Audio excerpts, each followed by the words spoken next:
Hey there, Capricorn. Welcome to your reading for the week of April 16th. This week, definitely check out astrojar.com for more awesome readers and astrologers. But let's see what we have coming up for you at this time.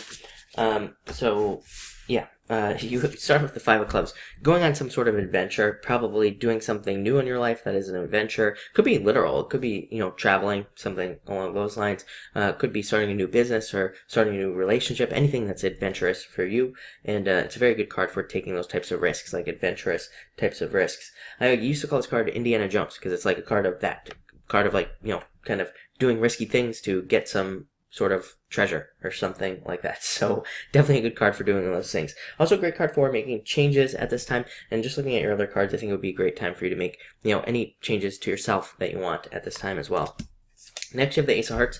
Card of could definitely represent new love coming in for you at this time, some sort of new relationship. Kind of a card of family as well, so definitely family focused. But also a card of your emotions overflowing. And I also feel like saying, kind of existing problems being resolved. So I do feel like there is some sort of recovery this week for you. I'm actually going to grab an extra card here for you, but it does seem to be that there's some sort of recovery this week. Could be financial, could be in a relationship, anything.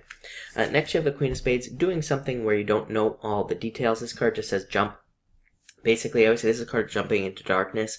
So there might be some sort of situation where you've never done it before, at work, or maybe there's like some sort of job where you don't have the qualifications. This card says do it. Just do it anyway. Like I said, it's a card of doing something where you don't know all the details, but again, there's probably a lot of benefits to it. And again, the Queen of Spades is a card of learning as you go. So it says you will learn as you go along.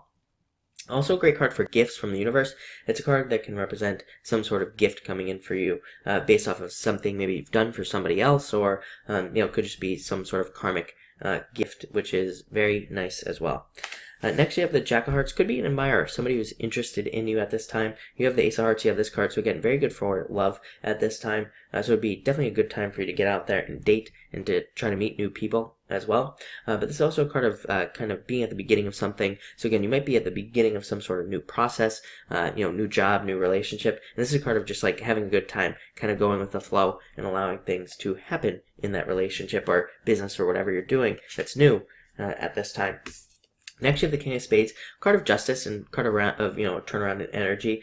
It's also a card of like strengthening your position. So, if you have a business or a job, this is a card of like making sure that you're in the strongest position possible to get something you want, like a raise, or a new job or whatever it is that you want. So definitely a card of like learning as well. It's also a great card for authority figures and bosses and mentors. So if you're dealing with any of those types of people this week, very positive card for you.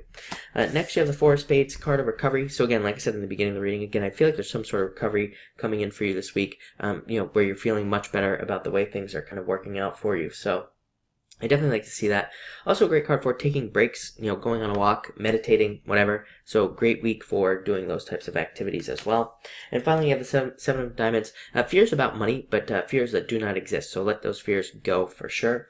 But it can also be a card of needing to listen to messages that are coming to you, needing to listen to the people that are around you at this time. But it looks like a good week. Again, Seven of Diamonds can represent profits. It can represent raises and all this other stuff. So definitely looks like a good week to me. So thank you for watching and enjoy your week.